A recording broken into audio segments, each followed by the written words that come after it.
speaking of the World Cup, I think we've talked about the new World Championship. We've talked about Clash Chess, and we do have the World Cup as a big tournament happening right now, and we're entering this discussion already as we are setting up for the third round. We still have the tiebreaks in some matches, but we're at the tiebreak stage after the second round. November 5th is when we're recording this one.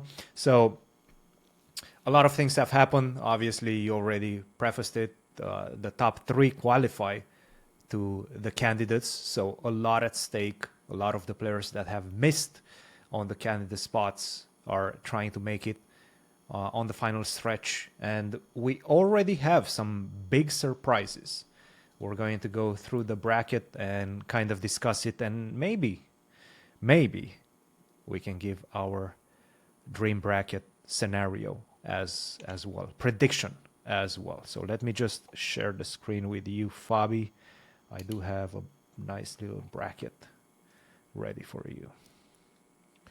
Boom, boom. Do you see my beautiful bracket, Fabi? Oh, it's very tiny, so I can't see the names, but I do see the bracket.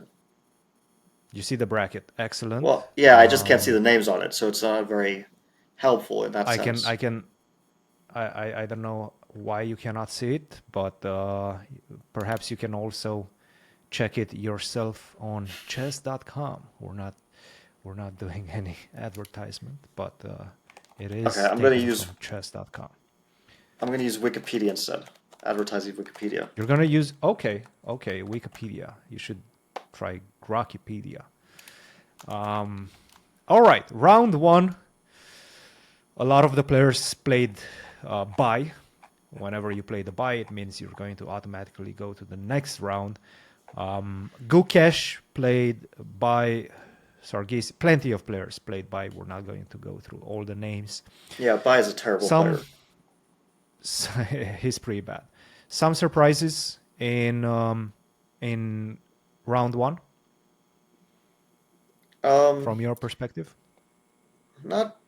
I mean, not really. Like, okay, round one. Like, okay, I'll just say this. Preface this by saying the World Cup is my favorite event to watch. I also enjoy playing it when I do, but it's my favorite to watch Yes. because you have so many games.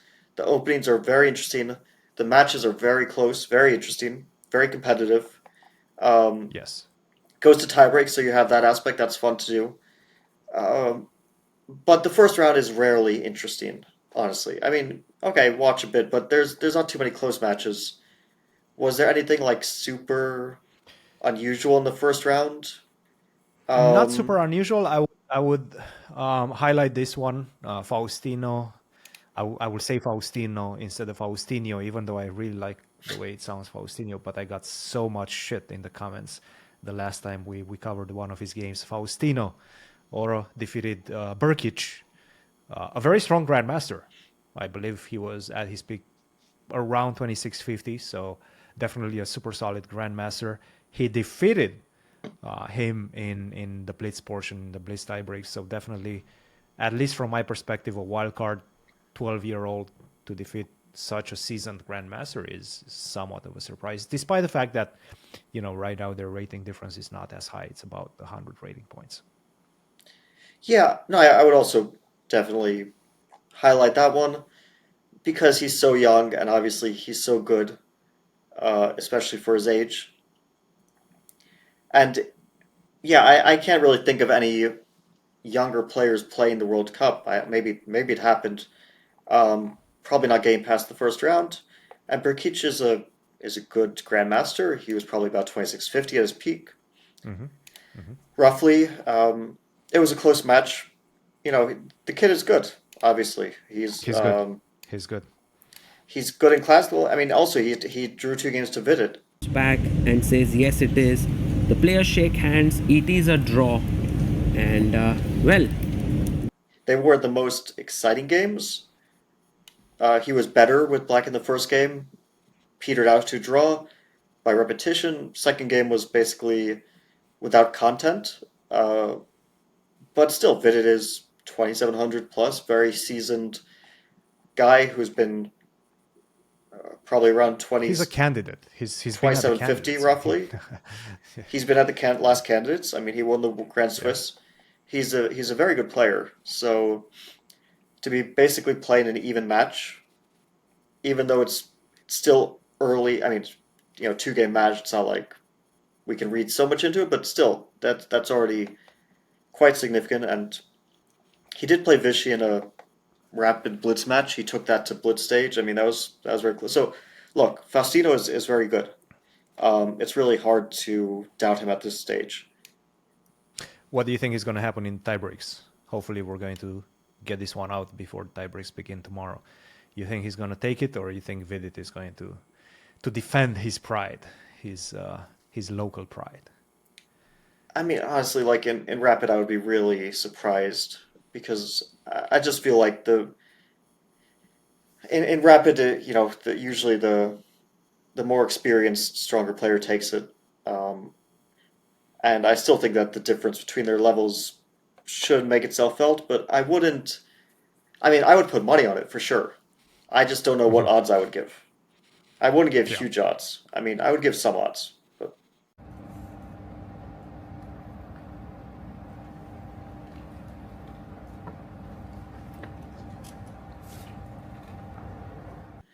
you know, and the winner of this will play Shankland, and Shankland is in good form.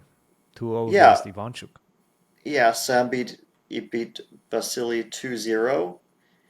Always helps when you win the first game with black because then the second game with white, your opponent has to go nuts, and Yeah. or they have to take risks, and very often that leads to a blowout. So yeah, I really think that Vidit will win. I would give him probably around 80% to win. That's I could be proven wrong, of course. I for the content, for the kid, we should be rooting for the kid. Sorry, Vidit. I mean, Excellent. but yeah, Vidit But you is a do heavy think that favorite. Vidit is gonna take it? Okay, okay. I think he's a heavy favorite. Yeah. Um, heavy favorite. That makes sense. That makes sense. Cool. All right. A few surprises. I would. We do need to talk about this one. Wesley, you're a compatriot, our compatriot. I still play for Romania, so it's kind of half-half because I'm a citizen, but I also play for Romania, so it's kind of half-half compatriot. He lost against Strema Vicius. I would call this the biggest surprise, shock of round 2 of the World Cup. Not only because he lost, but because he resigned in a draw position. He just resigned in a draw position. Look at him. No, he feels so sad. Oh shit! No way! Going to check Arey, this yaar. I cannot sleep Yaar, tonight. Wesley, you gotta. He signed in a position where he had the draw in his hands. If he makes the moves, he's going to find the draw. He's going to be forced to find the draw. It's bishop against pawn endgames. It's very strange what happened. What's your explanation for that? Well, yeah, it's of course I was watching it live. Um, and suddenly when like A4 happened and I didn't really understand why it's a draw. But I'm watching and the bar suddenly goes to draw. Uh, and I figured it has to probably be B4. I don't know why, I just thought it has to be B4.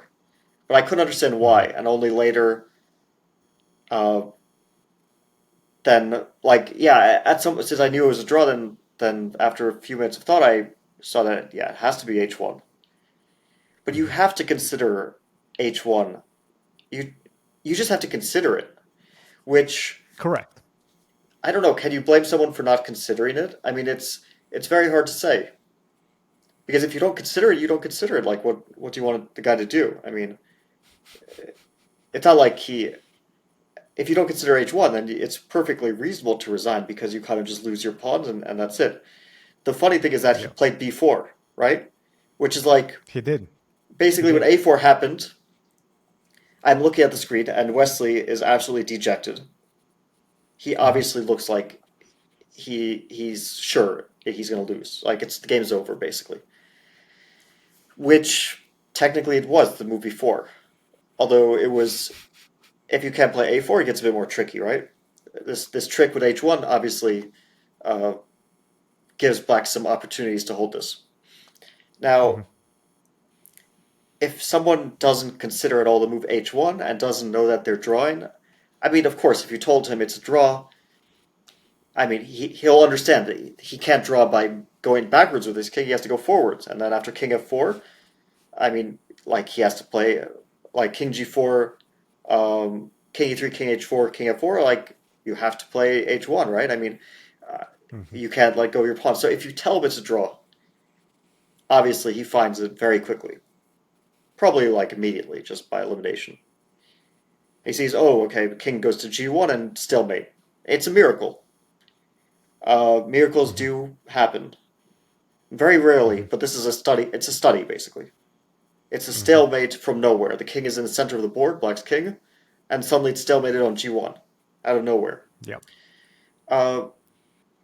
But if you don't consider it and you think you're lost, now then the question from a player's point of view, like if you're a player, what do you do in this situation? How do you teach yourself to think it's not a loss? I don't know, honestly, because it's very often like you could train yourself all you want, but at the board, if you think you're losing, you're losing. I mean, what do you want to do? Right? It's very similar to the game between Shankland and, was it Anish? I think it was Anish, right? Where Shankland just resigned in a drawish position. Okay, that was significantly more silly because that was just a very well-known position. Like, You think honestly, that was yours? Okay. oh, not even close. I mean, that was for the viewers. Okay, it was 2019 Tata Steel. I think 2019. Basically, it's a complex position, but black has a way to forcibly trade off all the pieces until the following position occurs. Black has a king on d7 or c8, wherever, and a pawn on b7. And white has a pawn on b6, a dark squared bishop, and a king on let's say c5, d5, wherever. And this is a draw because black just plays d7, c8, d7, c8 with the king. And if white ever plays king e6, then stalemate. It's a stalemate, yeah. It's a draw if you go in the corner with the king. It's a draw with the king on c8. It's not a draw if the king is like, let's say, on g6 or something. But Yeah. because then it's not in the right place to get stalemate. But that's like everyone knows that fortress. Yep. It's just like you could add pawns on a6, a5. You could add pawns on c6, c5. The fortress is a fortress. It's basically the same as king on a8. White has pawn on a6 and bishop on dark squares. Like everyone who, because it's not a fortress that you have to think about. It's just like you know it and then you just remember it. So yeah, this is a kind of, it's not a fortress. It's just a stalemate trick. You have to consider stalemate basically, which if you do a study, the first thing you think is, oh, stalemate. Any study, stalemate, stalemate, stalemate, right? But in a game, you don't really think it's a study. You're playing a game. I don't know. Of course, I think it's kind of 50-50. Like, if you keep hope, then you can make a draw here. If you don't keep hope, then you convince yourself it's lost. Then the resigning is about as logical a move as king f6 or king h5, king f4, king g, like any move which doesn't play h1. It's kind of a psychological thing in some sense. Like, you just have to think. It must be a psychological thing at that point. Yeah, but of course, psychological things are the toughest. I mean, you have to think. Yeah. I'm fighting for my life here. I mean, if someone told Wesley, you lose this game, you're dead, then he would probably fight for his life, right? But people also just think it's just a game in some sense, right? It's not life or death. So I don't know. I'm kind of ranting a bit, but it's kind of psychology, I guess. Yeah. So that was the shock, and the funny part is that probably none of the players realized it when the resignation came. It felt like they were just going through the motion of signing the score sheets, not even really chatting about it. Obviously, the tension and the weight of the tournament is quite a lot, and not a lot of people are chatty after losing a match. But it felt like they were both kind of understanding that this was the natural way of finishing. And probably 5 minutes later, Wesley finds out that it was just a simple draw. That was a huge surprise and knocks out one of, I wouldn't call, well, maybe one of the favorites actually of the tournament. Now another one was Nepo. Nepo losing against, let me see, who did he lose against? There's so He many lost against strong- Gosh Deep Tayan. I'm probably Yes. butchering the name, but Yes. yeah. And that's why I wanted to see it in writing because I was going to butcher it also. Look at Yanni resigns. What? There is not there on the body win. Let's go!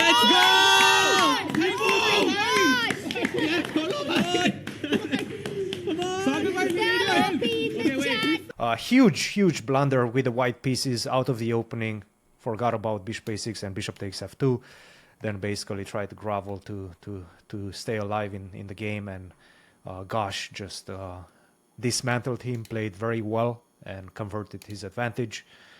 And he kicks him out. Nepo is going home, sort of with a little bit of complaint, saying that the conditions were not great.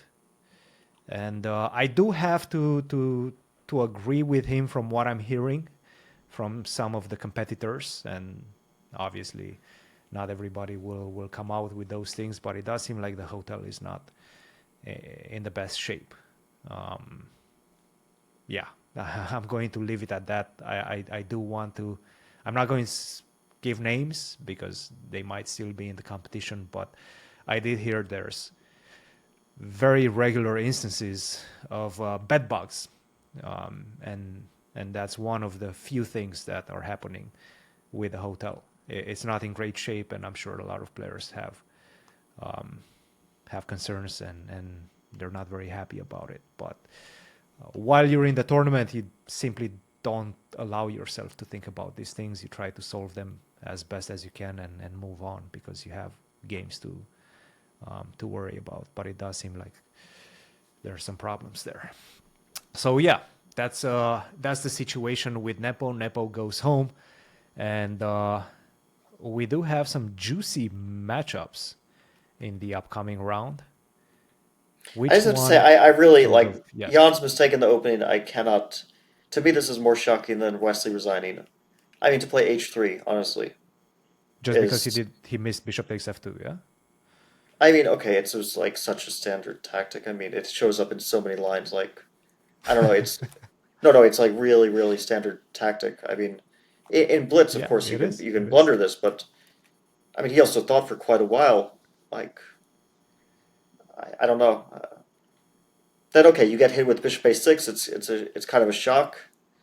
It's interesting because I saw like the interview of Gosh, and he said that Jan kind of responded instantly after bishop a6 to queen e1, but like the timer on chess.com shows like he thought 10 minutes. So but maybe he was kind of speaking instantly, but not literally instantly. But h3 is really a shock to me. I just don't. I don't know. How do you miss bishop f2? It's just. It's kind of Yeah. unbelievable. Yeah. No, And it's such a critical it doesn't game. happen at that level. It's the final game. Of course, it's actually like not so bad for white after bishop a6, bishop c4. But that's just by pure luck. That pawn down, you kind of have decent drawing chances. Yeah, But then the rest of the game was pretty clinical from Gosh. I mean, it was great. Yeah, no, he played well. he played a very clean technical phase of that game. Queen d6, Yes. queen g6. It's okay. It's probably not too, like the moves kind of flow naturally, so maybe it's not too difficult. But the moves flowing naturally actually shows that, like to me, that's a sign that Jan also didn't put up appropriate resistance. Yeah. Like maybe this f4 was also pretty bad decision, but I don't know. It might already be very miserable for white after he played queen d1. Looking at the bracket, tell me what do you see? What do you see? Who do you think is going to? Who do you think is going to make it? Looking at the bracket and obviously seeing the first couple of rounds right now. To the next round? Like We're who's going not to make it going to to the next? go. No, no. Who's going to make it to the candidates? Give me Oh, give me your top three right now.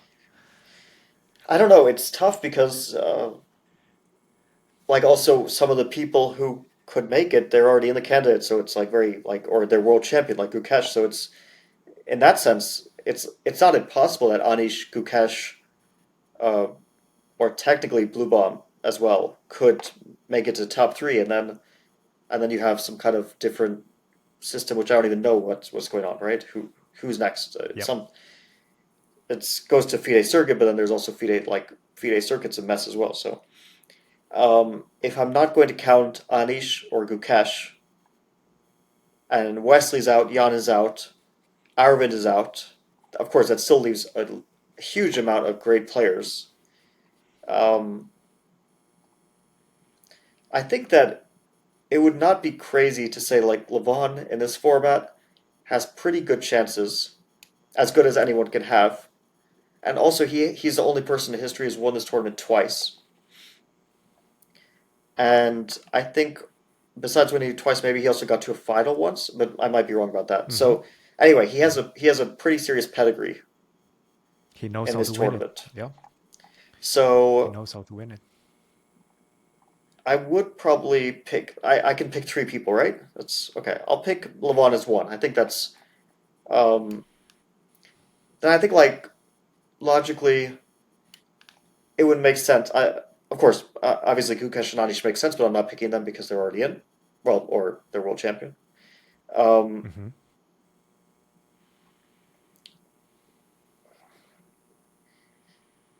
it's going to be another repeat of the Grand Swiss where all my picks. I don't.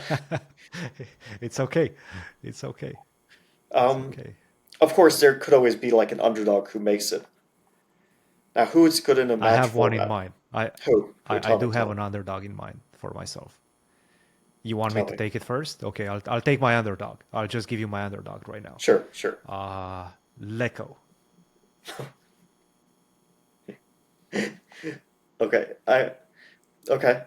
I mean, look, Peter is one of the greats, one of the greats of his generation. Played a world championship match. hmm Shared, tied with Kramnik. Tied the world championship match with Kramnik. He's not an active player. He's not. He hasn't played competitive chess in a long time. He hasn't. Besides, like well, I don't know, European team or something once or recently. I mean, like the guy was out of chess for years, 5 years I'm gonna at have to top go at with my least. fellow commentator. He's Okay, a fellow commentator. He has the pedigree, and he's showing good shape right now. I've And not he's seen tough it. to I'm beat. sorry. Look, he's he's a very tough to beat guy. I see that he has Arjun in his bracket. First of all, Alexenko in the next round. That's tough. If he goes past that, somewhat likely that he's going to face Arjun, and after that, perhaps he's Look, even I mean, going to it's meet not Levon. impossible. Of course, he has all the class in the It's world. tough. It's tough. It's You tough. you Yes, cannot find a that's why he's my classier wild card. player. Yes. But the guy is. It's a month-long tournament. He'll have to play an entire month long. He's nearly 50 years old. He hasn't played competitive chess for years. Although I'm sure that he has worked on chess actively, but still, to me, that's a massive long shot. My Okay, second but pick. no, I should. Or you want to go with two in a row? Go ahead. No, no, no. Well, you took Levon, and who else did you take? Did you take another Um, one? I think you had yeah, another one, right? yeah. Let With me see who. First, let me make sure they're not out yet. Um, first step. I think I have to go near the by the top way, though, okay. and you know what? I'm gonna go. I'm gonna go Richie. He's on a roll I was going to recently. pick Richie as well. Yes, Okay, I we like can it. share I one. like that pick. We can share No, no, Richie. I'm not going to share it. I'm not going to share it. I'm going to try Okay. to fight you on that. Okay. Because you get Richie, and obviously he's a good pick. I like that pick as well. But okay, I don't see it in his bracket, but perhaps later on he could be meeting him. MVL. I I'm was going to thinking about match you Maxime. with MVL. Oh, I was thinking about it. I Yes. just thought people would be like, "Oh, you're just picking the Grand Chess Tour," because what I picked Maxime and Levon in Prague. Oh, you just picked the Grand Chess Tour finalists. Did you pick Prague as well? No, no, Oh, but you if I picked had gone Prague. that Okay. route, no, no, I didn't. I'm not picking Prague because in my mind, Okay, Prague is good. qualified through the FIDE circuit. Correct. So he's like Anish for me. He's an untouchable. He's in the candidates. Okay. Untouchable. Yeah. Okay, who's your next one? The final pick. Okay. I'm gonna say it's between Vincent and Arjun for me. I'm picking one of them. I'm gonna go Arjun. Fair enough. I don't know. I I'm mean, going I to could. pick I'm going to pick Vincent. Yeah, they're both very good. I mean, what to say? They both could make it for sure. They both I'm have going to decent have to go with chances. Vincent. They both won 2-0, I was yes. Yes. which doesn't mean Yes. much, but still, it's a good start. I mean, Vincent is on such a roll right now. I think he's what, number 5 in the world or something like that. Obviously, he's been tearing through the competition. Definitely feeling good, and he's motivated. He wants that candidate spot. He barely missed it at the Grand Swiss. I think he's making a good claim that that he deserves it, and that's going to fuel him. So I'm going to pick Vincent as You know my what? I'm final gonna. pick. Can I check?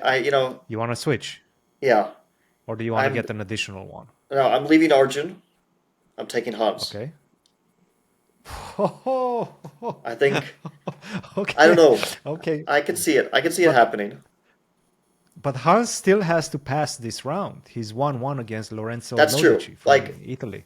that's true. By statistically, of course, I'm not getting the best one, right? I mean, I could be proven wrong literally tomorrow.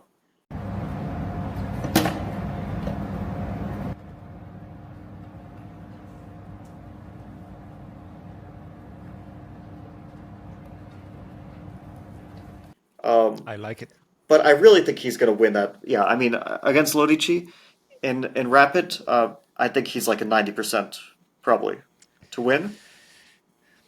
And beyond that, who knows? But I don't see why he has significantly worse chances than any of the other guys. I mean, slightly worse chances, sure, but definitely not significantly worse chances. I mean, he's good in Rapid. He has some match experience. You know, he could make. I I mean, like it. Arjun's a better pick, but I'm going with my compatriot Hans. Hey, we So gotta take some risks we'll occasionally in have life, what yeah? three Americans in the can. Oh well, if I pick Levon and Hans, then I'm just going American all the way. So it's uh, gonna have 4 Americans because Hikaru's making it in the candidates, so 4 Americans in the candidates. That's going to be this another U.S. Championships. Yeah, excellent, beautiful, Fabi. I think we're done with this episode. Quite revealing and quite filled with information. I would say this one had a lot of fun chatting about all of these interesting topics. Until next time, and I'm sure we'll have much more clarity the next time we chat about the World Cup. So, with that in mind, thank you all for watching. Thank you for supporting the channel. Like, subscribe, all the good stuff so that we continue growing and we continue bringing you this type of content and this type of high level information from one of the best players in history and myself as well. So cheers until the next one. Have a good day and enjoy. Bye.